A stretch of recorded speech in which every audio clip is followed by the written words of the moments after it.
name is Jullianne. I'm with The Nocturnal. Thank you guys so much for sitting down with me. I really, really enjoyed the movie.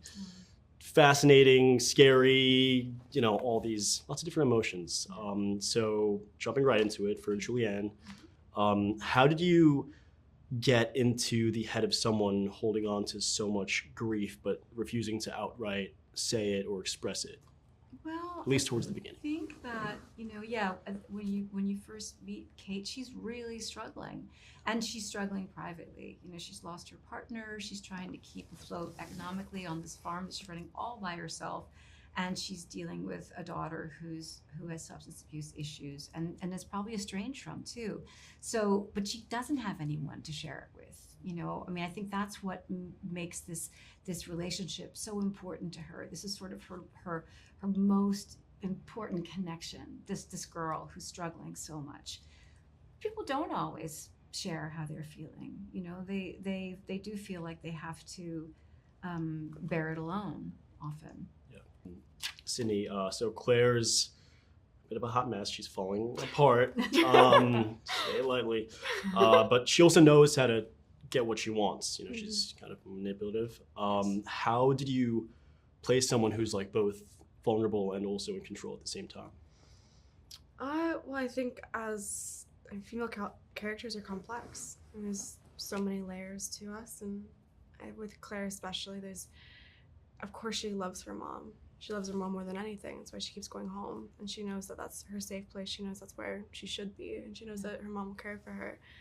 But she's still, unfortunately, she's an addict, and she's the only one who can actually save herself, but she doesn't want to right now.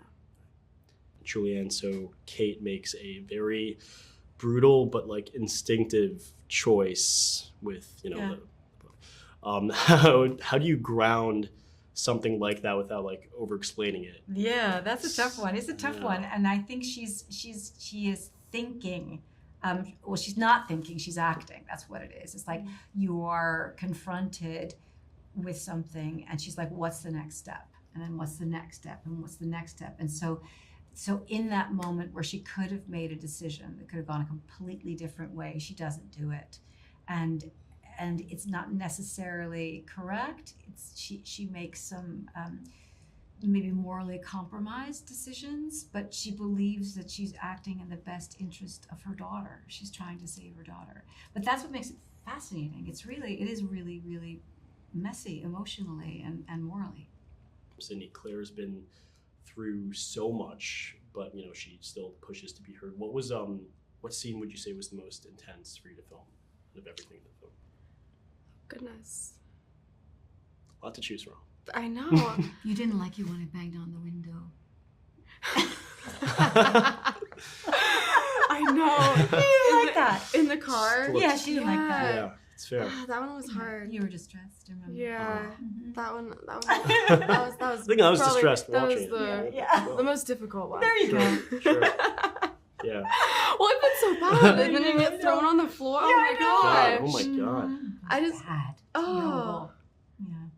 did so many terrible things to you. What But you're was starting to Claire think about doing? like, wow, why did I do all that to Jullianne? Oh no, I always felt really bad when I was screaming in your ear. I know, she did. She'd always apologize. Oh, I felt so bad. At least you apologize. Yes. Hey, that's what friends are for. Exactly. Throwing each other on the ground. Yeah. So this mother-daughter bond, it's very raw.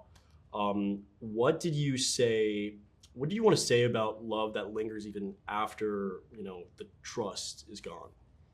It's for both of you guys. Oh, that's interesting. I try. Well, they're Yeah, this is a very deep I know, question, man. I'm trying to be different. Yeah, different I appreciate that. ideas, Of course. Yeah. Yeah. They're different ideas, right? Trust is something.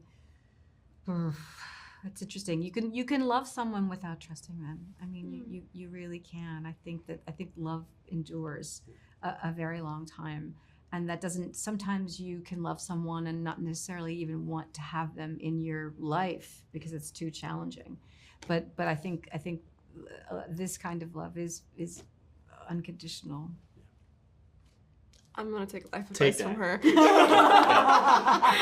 Jullianne, Sydney, thank you so much for your time.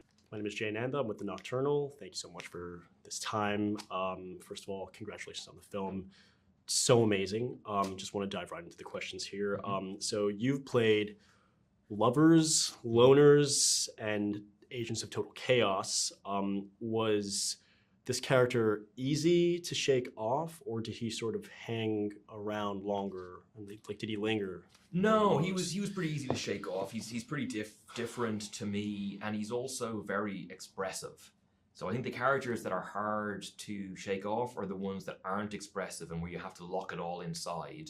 This guy gets his bile out. Yeah. And so I felt like I'd sort of expressed him on the film. Yeah. You know what I mean? Like he'd sort of been exorcised in that way already. So it was actually pretty easy to move on from him. So, yeah, he's not very loud or, overtly violent until we see later, but he's deeply unnerving.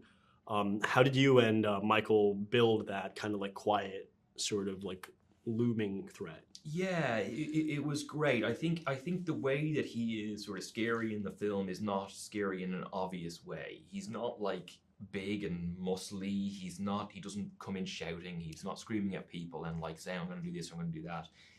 He sort of is friendly, but something's off about him. And then when he flips hard. And so I think Michael's really clever about having that like violent beat early. So he's capable of real intense violence with scene with Edmund, and who's brilliant in the film. And so I think they set him up really well. And then you just want him to continually he's always looking for an angle. He's looking for a vulnerability to exploit. And I think that's just a creepy thing. Yeah. So that line that you say to Jullianne's character, you have a lot, I want it. It's absolutely devastating. So what did you feel was like really driving him underneath, like throughout, and maybe even like the crux of that specific question? I think that was, I'm sure that line was scripted, but it felt like that line was the key to a lot. Yeah.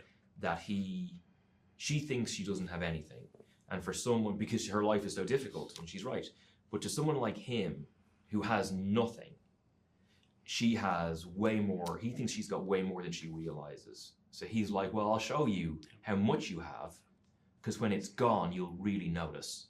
And I'll really notice when I have it. And so I think that was like a good entry point for him. Dude, despicable, bro. You played like a slow burn menace, also like just full tilt madness. What do you particularly like enjoy doing more, which is harder to walk away from at the end of the day? How do you mean harder to walk away from which? Like I said, like harder to walk away from. Like some of these characters, they stick with you when you take them home. Some of them don't. No, in that sort of way. I think like I've played characters who are under a lot of pressure all the time, and those things kind of tend to stick in your brain. You end up feeling battered and emotionally vulnerable and all this sort of stuff, and that can stick with you. But that's your job, is to manage that stuff as well, like as an actor, but also as a person. That's part of the job of being an actor, is managing that stuff and not destroying the lives of the people around you. So like most of them are easy to. A long run of a play is hard to leave behind, because you're doing it all the time. You're doing the whole story every night. That's a hard one to walk away from, I think. Is there a particular scene in this movie that you finished and you were like, "Yep, this is the character. I nailed it. This is exactly what I wanted to do. This encapsulates what I was going for"? I think a lot of the time, if you feel that at the end of the scene, that will end up being one of the scenes that's cut from the movie. And there was a couple of things. I was really keen to put the dog on the table in the dinner scene at the end of it. Leave that dog alone, man. I really wanted to put him up on the table and have him eat the dinner, and just to feel like he brought wildness into the house. And we did it in one shot, and we made it safe and all the rest of it. And I was like, that's cool. That represents who he is. And then it was cut, and that's the right decision. But as I say, it's often the case that if you think you've nailed it, that's the one that'll go. Thank you so much for your time. That was great. Thank you so much. So really appreciate it. Really appreciate it. I'm with The Nocturnal. Once again, thank you for this time. Congratulations on the film. Really, really enjoyed it. Thank you. So to jump right into it, what's the trick to keeping a thriller really tense and intimate at the same time, would you say? I think it's making sure that there's emotional authenticity. I think when you believe in the film and you believe in what the characters are going through, builds a stronger level of connection and identification with them. And so maybe when I look at thrillers that I really love, it's the ones that where I really connect to what the characters are going through, and it feels kind of grounded and nuanced, and then I'm invested. And then in terms of tension, I think a lot of that sometimes is the calibration of that is found in the edit. How much air to give a scene and how much to ramp it up, the specific incantation or rhythm of the movie. I spend a lot of time with my editor and sound designers and composer trying to find the right balance. So the farm feels very haunted by grief. What were you guys chasing in the location scouting process, would you say, specifically?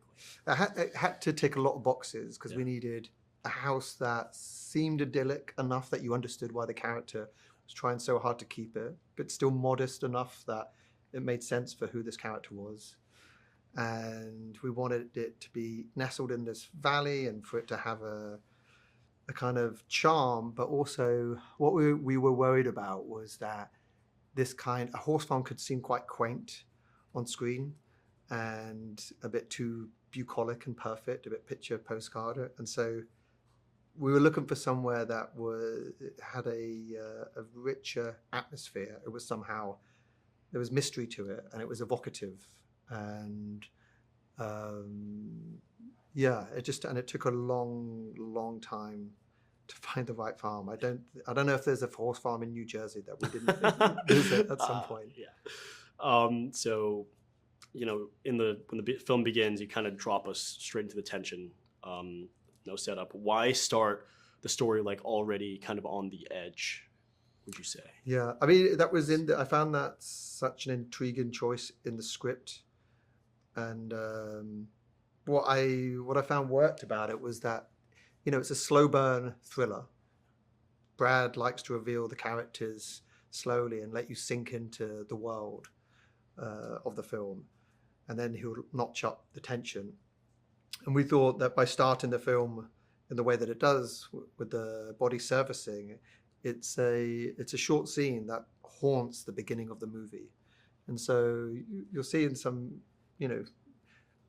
particular family dynamics, and you'll get an insight into this woman, but there's this long shadow that's been cast from that opening scene. And so we tried different edits, ones where we took out that scene and other ones where it was longer. And we found that it always gave something to the first 20 minutes of the movie where you've given the audience an insight into the direction they're heading. So you've worked with actors who bring, huge emotional subtlety. What kind of environment, as like a director or leader on the set, would you kind of create to sort of support that? Does that make sense? Yeah. A lot of that's been, you establish that before you get to set, talking to the actors one-on-one. I remember me and Jullianne, for instance, would have chats in London and would have a catch-up Zoom. And then when we were together in pre-production, we'd read through the script together.